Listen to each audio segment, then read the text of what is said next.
Terima kasih atas supportnya. Jika belum, jangan lupa like dan subscribe. Assalamualaikum warahmatullahi wabarakatuh. Selamat berjumpa kembali. Semoga dijumpai dalam keadaan sehat walafiat dan sukses hendaknya dalam menjalankan aktivitas sehari-hari. Sebelum kita melanjutkan video ini, marilah kita sama-sama berselawat kepada Nabi. Allahumma sholli ala Sayyidina Muhammad wa ala ali Sayyidina Muhammad. Oke, dalam pembahasan kali ini kita akan membahas tentang pendekatan partisipasi dalam pengembangan masyarakat. Sebelum kita lanjutkan tentang pentingnya memahami partisipasi dalam pembangunan, partisipasi masyarakat gunanya dalam pembangunan itu, terlebih dahulu kita memahami bahwa sejarah perkembangan bangsa ini pasti melewati beberapa model pembangunan. Pertama, ada model pembangunan nasional yang berorientasi pada pertumbuhan. Model ini memandang tujuan pembangunan nasional itu sebagai pertumbuhan ekonomi dalam arti yang sempit, yaitu menyangkut kapasitas ekonomi nasional yang semula dalam jangka waktu yang lama berada dalam kondisi statis, kemudian bangkit untuk menghasilkan peningkatan ekonomi pada angka 5-7% atau kalau mungkin bisa lebih dari itu. Kemudian ada model pembangunan yang kedua, yaitu yang berorientasi pada kebutuhan dasar. Setelah gagal mengangkat harkat dan martabat kehidupan ekonomi masyarakat dengan model pertumbuhan, maka pemerintah berusaha mengembangkan model lain, yaitu model pemenuhan kebutuhan dasar untuk memperoleh kesejahteraan. Fokusnya adalah pada bagian penduduk yang miskin dan mendasarkan bahwa masalah kemiskinan yang ada sekarang ini merupakan akibat dari marginalisasi masyarakat dari proses pembangunan itu sendiri. Kemudian model yang ketiga adalah model pembangunan yang berpusat pada manusia. Nah, model inilah yang menentukan bahwa pembangunan bukan sekedar meningkatkan pertumbuhan ekonomi dan pendapatan nasional saja, melainkan terpenuhinya kebutuhan dasar masyarakat. Tetapi lebih penting lagi adalah pada upaya meningkatkan kualitas manusia agar dapat meningkatkan partisipasi secara nyata dalam berbagai aktivitas kehidupan untuk mendorong terciptanya kegiatan produktif yang bernilai tinggi. Model pembangunan ini mencoba mengembangkan rasa keefektifan politis yang mengubah penerima pasif semula masyarakat itu menjadi reaktif. Jadi masyarakat yang pasif menjadi masyarakat yang reaktif, yang memulai pembangunan itu sendiri. Nah, baik, kita lanjutkan kepada pembahasan kita bahwa terlebih dahulu kita harus memahami apa itu partisipasi. Dalam bahasa Indonesia diartikan bahwa partisipasi itu mengambil bagian atau ikut serta. Seseorang yang mengambil bagian ataupun ikut serta sesuai dengan kualitasnya dalam masyarakat, dalam meneruskan pembangunan dalam masyarakat, mereka sudah disebut berpartisipasi. Ada orang yang mengambil bagian bisanya hanya membantu dari segi tenaga. Ada orang yang bisa membantu dari sisi uang. Ada orang yang bisa membantu bukan saja tenaga dan uang, tetapi membantu melalui ide-ide dan gagasan. Nah, itu disebut mereka sudah berpartisipasi. Kemudian menurut Marzuki, partisipasi itu mengandung makna semua pihak yang terkait mengambil bagian atau ikut serta secara aktif berdasarkan potensi yang dimilikinya secara bersama-sama. Jadi Marzuki itu bahwa siapa saja yang terlibat aktif ikut serta dalam kegiatan di masyarakat itu, kemudian mereka melakukan sebuah kegiatan berdasarkan potensinya sendiri, mereka disebut berpartisipasi. Nah, kita harus memahami makna partisipasi dalam pengembangan masyarakat, bahwa partisipasi dalam masyarakat itu adalah proses pembangunan mutlak diperlukan, dan hampir tidak ada yang menyangkal terhadap pentingnya partisipasi masyarakat dalam pembangunan, karena pada akhirnya masyarakatlah yang akan menikmati hasil pembangunan tersebut. Selanjutnya, Michelson mencoba mengklasifikasikan makna dari partisipasi itu sendiri. Pertama, partisipasi diartikan sebagai pemekaan, yaitu pihak masyarakat dalam meningkatkan kemauan menerima dan kemampuan untuk menanggapi proyek-proyek pembangunan. Pemaknaan seperti ini agaknya kurang tepat karena memaknai partisipasi hanya sekedar meminta dukungan masyarakat terhadap semua program yang telah disiapkan. Pertemuan rapat, berdalih partisipasi, meminta masukan dari warga masyarakat yang dilaksanakan tidak lebih sebagai ajakan formalitas, tetapi sebetulnya itu tidak ada. Itu yang disebut dengan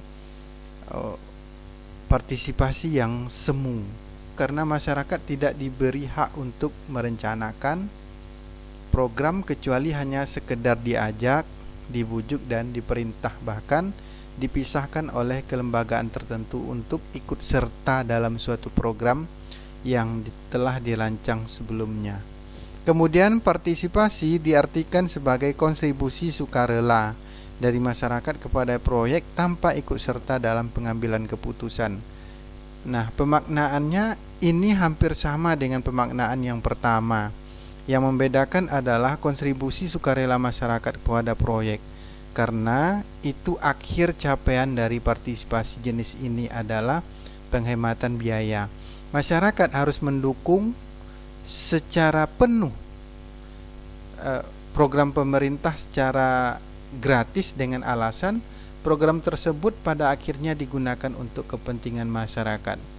Proyek-proyek pembangunan yang dimiliki anggaran tertentu harus dapat diselesaikan melalui penghematan-penghematan.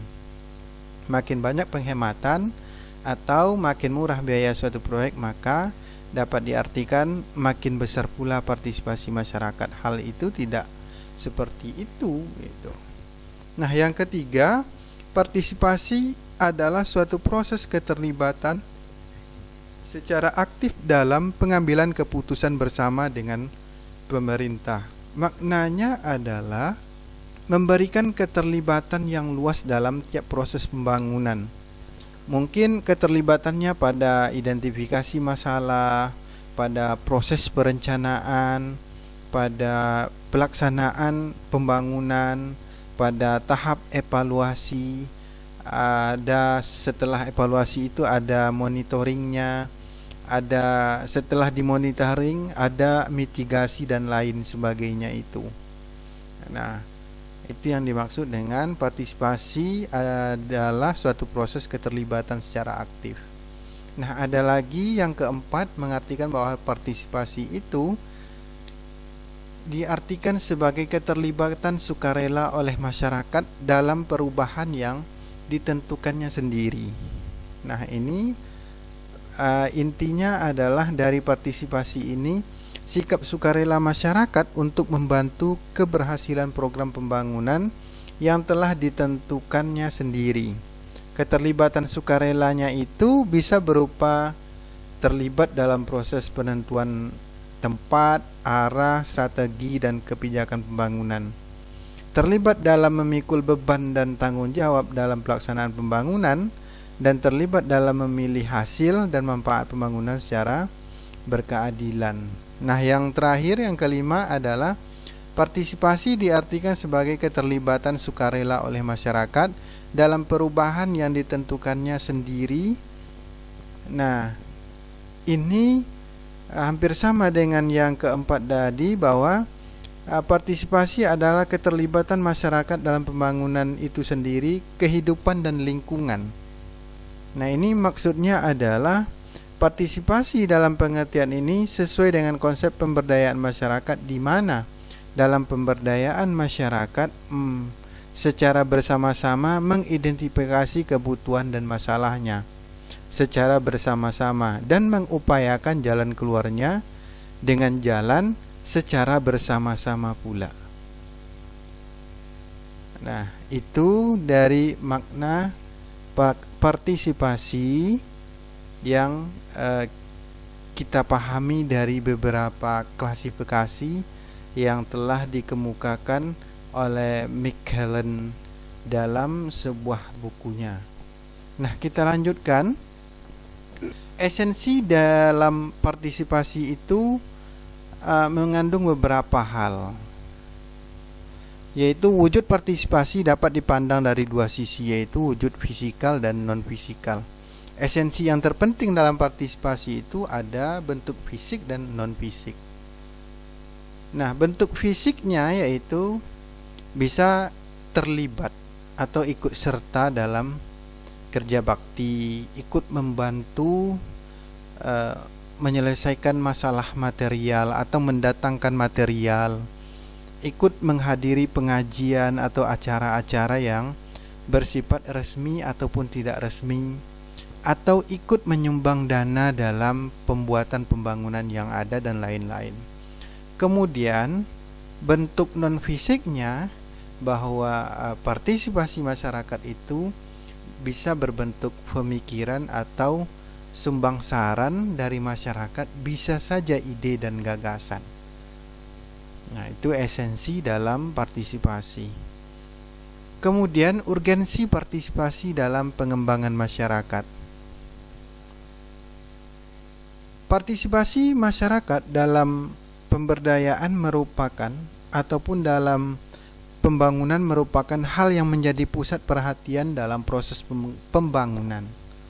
Nah, kemiskinan yang terus melanda dan mengerus kehidupan masyarakat terus bergulir, dan proses rekonstruksi atau memperbaiki keadaan masyarakat ini menunjukkan perhatian yang besar terhadap strategi partisipasi sebagai sarana percepatan proses pembangunan. Maka urgensi partisipasi dalam pengembangan masyarakat itu menurut Mel Jarto ada beberapa alasan partisipasi masyarakat itu dianggap penting dalam pembangunan. Pertama, masyarakat adalah fokus utama dan tujuan akhir dari pembangunan, karena partisipasi merupakan akibat logis dari dalil tersebut. Kemudian, memandang masyarakat sebagai subjek dalam pembangunan menjadi sangat penting dalam rangka memanusiakan manusia. Proses humanisasi ini pada gilirannya mampu mendorong masyarakat untuk berpartisipasi aktif dalam proses pembangunan. Pembangunan yang fokus dan sumber utamanya masyarakat akan dapat mengubah peranan masyarakat tersebut sebagai penerima pasif menjadi anggota masyarakat yang mampu bersifat reaktif terhadap pembangunan. Kemudian yang kedua, menumbuhkan rasa harga diri dan meningkatkan harkat dan martabat manusia. Maksudnya di sini adalah memang dalam pembangunan dibutuhkan produksi barang-barang yang menjadi kebutuhan hidup manusia.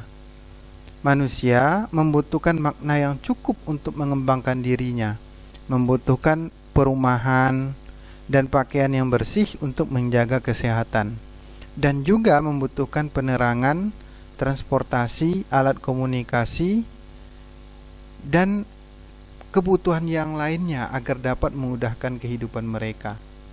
Pembangunan mesti harus meningkatkan produksi barang-barang yang menjadi kebutuhan hidup manusia, tetapi pemenuhan barang yang menjadi kebutuhan tersebut tetap bermuara pada pembangunan manusianya itu sendiri, yaitu untuk meningkatkan harkat dan martabat manusia. Oleh karena itu, pembangunan yang merupakan ataupun yang melupakan aspek tentang kemanusiaan, dalam hal ini partisipasi jelas tidak menguntungkan karena akan menumbuhkan sikap pasif dari masyarakat itu sendiri, baik dalam proses pembangunan, pelaksanaan pembangunan itu sendiri.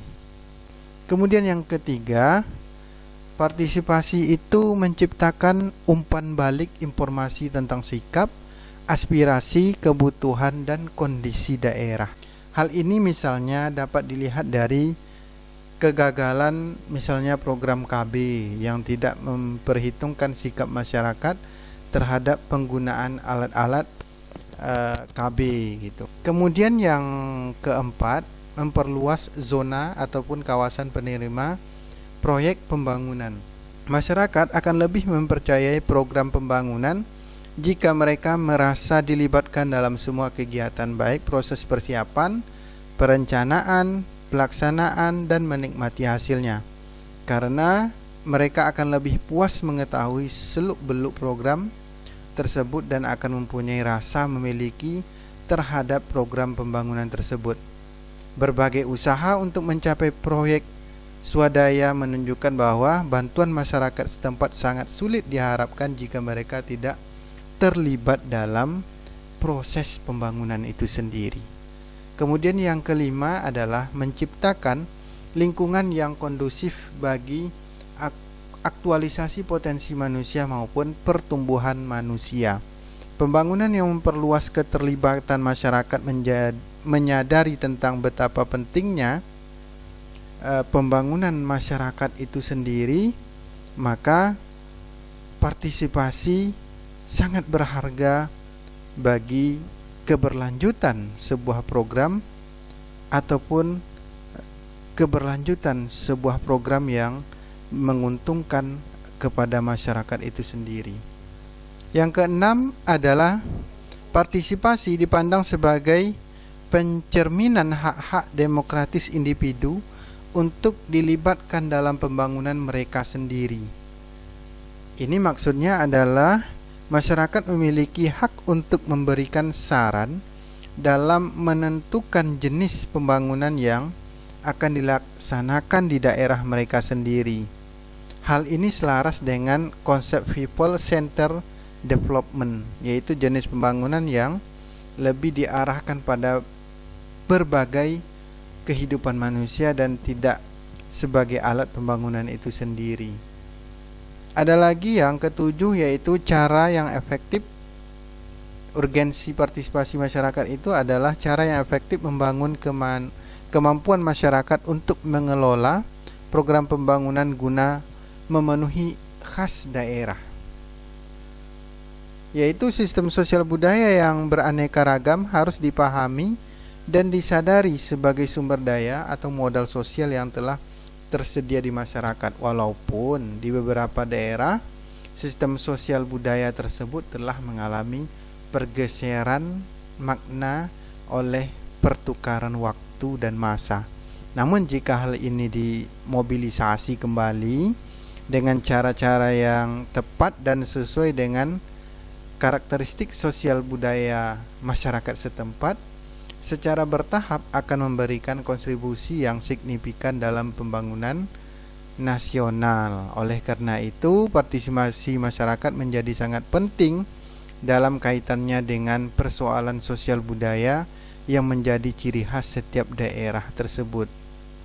7 hal yang dikatakan oleh Muljarto tentang urgensi pentingnya partisipasi masyarakat dalam pembangunan itu dapat kita pahami pula bahwa partisipasi masyarakat itu mempunyai beberapa sifat penting. Pertama, partisipasi itu merupakan alat untuk memperoleh informasi mengenai situasi dan kondisi masyarakat setempat, kebutuhan dan sikap masyarakat setempat, yang tanpa keterlibatannya program atau proyek pembangunan akan gagal. Yang kedua, masyarakat akan mempercayai program atau proyek pembangunan jika mereka terlibat dalam proses persiapan dan perencanaannya, karena mereka mengetahui seluk-beluk proyek tersebut. Yang ketiga yaitu partisipasi merupakan hak demokrasi masyarakat jika mereka terlibat dalam pembangunan itu sendiri. Selanjutnya, pendekatan partisipasi dalam pengembangan masyarakat, kita mengambil salah satu contohnya menggunakan metode VRA atau partisipasi rural afrasial, yang menjelaskan bahwa banyak alasan yang sering digunakan dalam pengembangan masyarakat mengapa mereka tidak diikut sertakan dalam perencanaan program. Alasannya banyak sekali, yaitu ketidakikutsertaan masyarakat dalam proses pembangunan seringkali menjadi sarana justifikasi bagi pembuat kebijakan untuk tidak mengikutsertakan masyarakat dalam tahapan tersebut. Kondisi ini pada gilirannya akan membentuk kriteria nilai tersendiri untuk menjustifikasi mekanisme formulasi implementasi dari sebuah program tersebut. Hal ini akan mengakibatkan semuanya, maksudnya adalah unsur subjektif dari penguasaan dalam menentukan formulasi program tersebut tidak berjalan dengan efektif. Nah, alasan lainnya juga sering ditemukan dalam implementasi program. Pendekatan partisipatif mungkin memunculkan konflik ataupun perdebatan antara yang diminta masyarakat dengan tuntutan dari warga masyarakat sendiri. Konflik bisa terjadi antar sesama masyarakat dan bisa juga terjadi karena perbedaan kepentingan daerah dengan kepentingan nasional. Nah, konflik ini terjadi karena masyarakat di daerah umumnya hanya melihat persoalan pada lingkup daerahnya saja, sementara pemerintah kota ataupun pemerintah pusat itu melihat secara keseluruhan. Nah, jadi oleh sebab itu berbagai macam alasan dan sudut pandang yang digunakan tersebut tidaklah tepat jika mengatakan bahwa masyarakat itu telah dijustifikasi tidak cocok diminta pendapatnya ataupun diminta keterangannya dalam merancang sebuah program pembangunan. Padahal semestinya untuk menggali apa yang dibutuhkan masyarakat itu di daerahnya sendiri, maka kita harus mencari informasinya dengan masyarakat itu sendiri. Nah, kalau ada pertentangan antara tuntutan dan pendapat masyarakat, nanti fasilitatorlah yang harus bisa memahami, harus bisa melakukan pengembangan dan pemberdayaan terhadap masyarakat, menyatukan semua perbedaan dan tuntutan yang berbeda tersebut. Nah, oleh sebab itu, maka ada prinsip dalam PRA ini. Partisipasi rural afrasial itu memiliki prinsip pertama, belajar secara langsung. Maksudnya adalah belajar dari masyarakat itu sendiri secara langsung untuk mendapatkan pengetahuan, baik pengetahuan fisik dan non fisiknya, secara teknik dan sosial secara lokal. Nah, ada yang kedua, yaitu belajar secara cepat dan progresif. Nah, belajar secara cepat dan progresif ini melalui eksplorasi yang terencana dan pemakaian metode yang fleksibel. Nah, yang ketiga, komunikasi rileks dan bersifat kekeluargaan. Maksudnya adalah menyeimbangkan antara komunikasi yang santai, tidak tergesa-gesa, mendengarkan dan bukan menggurui, tidak memaksakan dan mencari masyarakat yang lebih miskin. Kehadiran orang luar hendaknya masuk dalam proses diskusi sebagai anggota masyarakat yang diskusi tersebut. Oleh karena itu, komunikasi yang ada harus bersifat kekeluargaan, harus bersifat persahabatan gitu. Nah, yang keempat adalah optimalisasi biaya. Nah, optimalisasi biaya ini maksudnya adalah pemahaman dengan informasi yang benar-benar bermanfaat dengan pertukaran antara kualitas, kemudian keakuratan serta ketepatan waktu. Nah, yang kelima adalah pemberian fasilitas.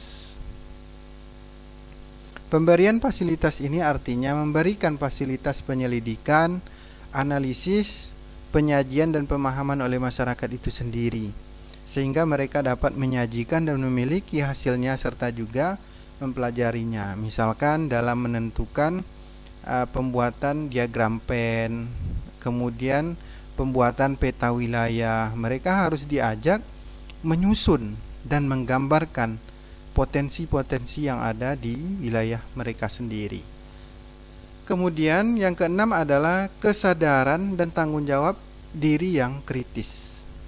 Nah, maksudnya adalah seorang fasilitator secara terus-menerus menguji tingkah laku mereka dan mencoba melakukannya secara lebih baik. Kesalahan harus dipahami sebagai suatu kesempatan untuk belajar melakukan yang lebih baik.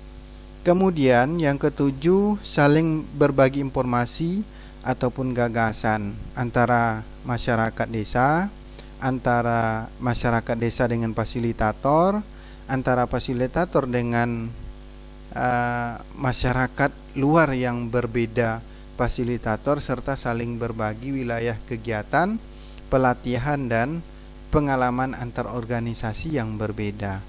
Nah, upaya yang demikian dalam pembangunan melalui metode VRA ini pada dasarnya harus dimulai dari bawah, yaitu melalui forum-forum warga baik yang berbasis pada komunitas ataupun kelembagaan seperti kelompok pengajian, kelompok yasinan, kelompok tahlilan, kelompok petani, kelompok arisan, kelompok-kelompok yang ada di masyarakat itu sendiri sebagai tempat wadah perkumpulan mereka.